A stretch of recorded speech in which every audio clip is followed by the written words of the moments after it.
Hi and welcome back. Today I'm going to be trying to paint an ivy covered tree, a bit like this beautiful oak tree in this photograph that I found on Pixabay. The link will be in the description below to this wonderful photograph.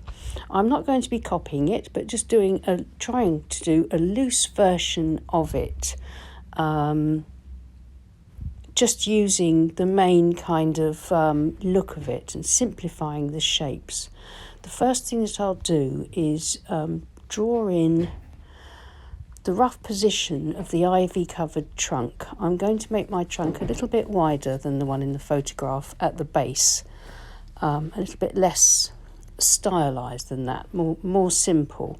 But I want that large mass of ivy that covers the trunk, and I'm going to bring it all the way down to the ground and then have these sort of fairly bare branches growing out from underneath that surrounding ivy.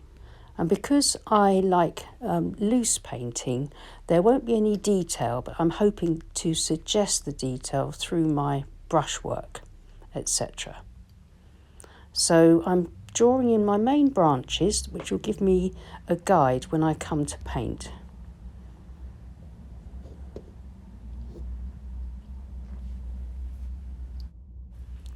Today I'm using my favourite paper, or one of them, which is Millford, and it's 100% cotton, cold pressed. A really nice paper to paint on. It's wonderful for wet work, but it's really good to lift out if you need to as well. It's taped to my board with ordinary decorator's masking tape, and my board's at an angle of about 45 degrees. I'm going to mix up a fairly rich, medium pigmented mixture of green from cadmium yellow, ultramarine blue, and a little bit of burnt sienna. I'm not mixing it too much because I want to have different amounts of those colours on my brush, so that when I roughly and loosely paint in the ivy, I'll get lots of different shades and hues without really trying too hard, so that I can focus on my brushwork, dabbing my small Pro Art Ron Ranson Harkey brush, using the tips, the corner and the flat of the brush to make different marks, filling in the shape that I've roughed out in pencil. I want to take the ivy partially up the main branches, so it looks like it's beginning to grow over those branches as well. Just put in a little bit of grass underneath, just to bed the tree in, but I'm only painting the tree. I'm not going to do this as a whole painting. It's just an exercise to practice painting trees. I've added a little bit more ultramarine blue now and a little bit more burnt sienna to darken the mixture up, dropping in some darks into the wet paint, and so that's diffusing gently out into the wet paint and sort of colour mixing on the page. And I'll go in with some slightly lighter paint as well as darker paint, using all of those three colours to get a nice varied effect, dotting with the corner of the brush coming out from where the ivy stops and the trunks will start, to sort of create that natural looking ragged edge.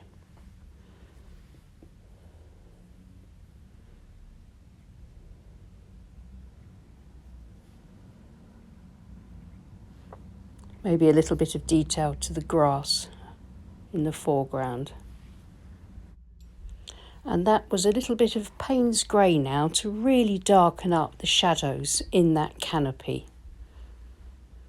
I'm now going to take my small calligraphy brush. It's just a cheap old brush I bought from eBay. I don't know the brand. It was only £1 or £2, but it's really nice. It's got a nice point, and I'm using that to dot in a few more loose leaf effects and branch effects around my trunk just before I begin to paint in the branches.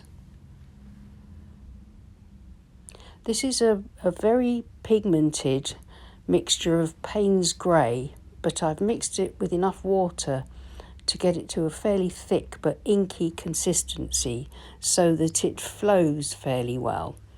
I'm drawing up lines for branches out of the ivy so that it looks as if the ivy is covering them. Some of the Paynes grey is bleeding back into the green paint of the ivy and softening down, and that's helping me to get nice smooth transitions between the ivy and the branches.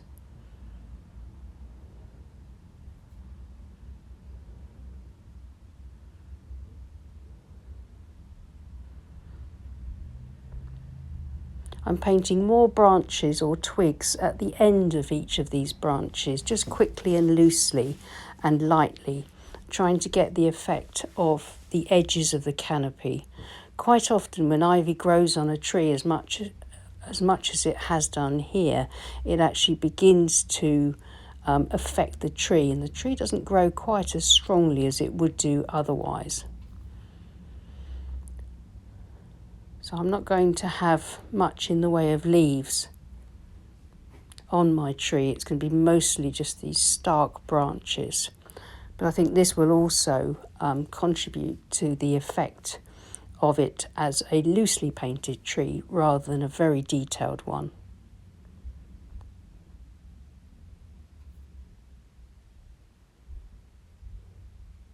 I'm using my pencil lines as a guide, but I don't mind if I miss some of them or if I make a decision to put a branch in a different position. As you paint, you find that your painting gets a life of its own, and sometimes you can see that you need to just change slightly from the original sketch or the original line drawing. It's very easy to erase pencil lines if you want to at the end of a painting. I don't mind. I like to see my pencil construction lines through the paint. I think when in a sketch like this, it can look very effective. So now I'm bringing out the branches over on this side, stretching them out a little bit further across towards the left. So putting a bit more weight on the tree on this side as it's slightly leaning in this way.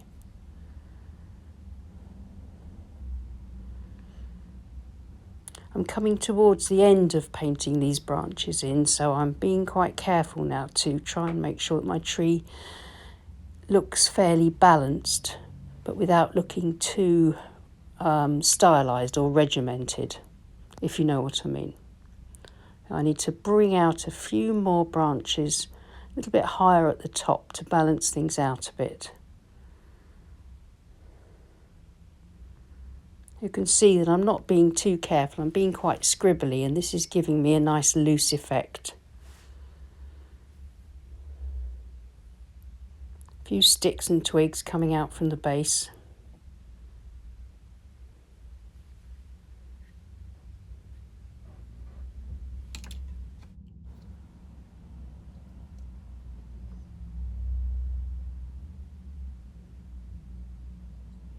And now I'm going to take the corner of a plastic store card and just pull that through the rich paint in a few places, just to pull out some lighter branches and to move the paint around a little bit, and also to pull out some darker branches from the wet dark paint that's on the branches already.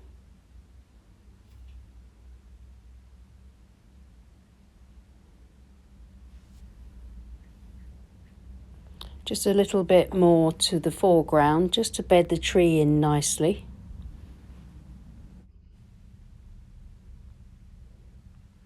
And now the last thing that I'm going to do is with that green mixture that I used to start with, I'm going to build up some more of these little dots and dashes and little scribbly marks to indicate loose leaves and foliage and ivy just coming away from the trunk in places.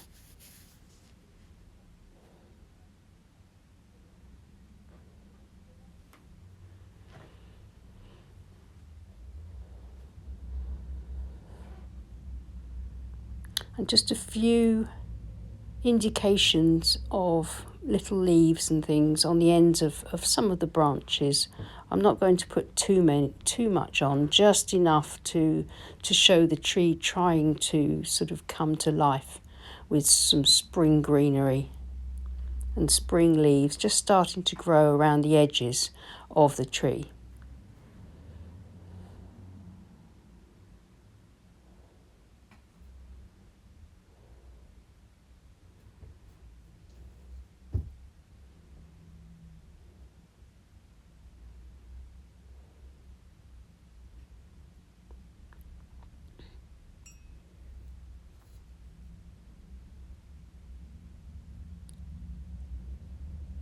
Just the last few sort of dots and dashes around, just to really finish off this sketch.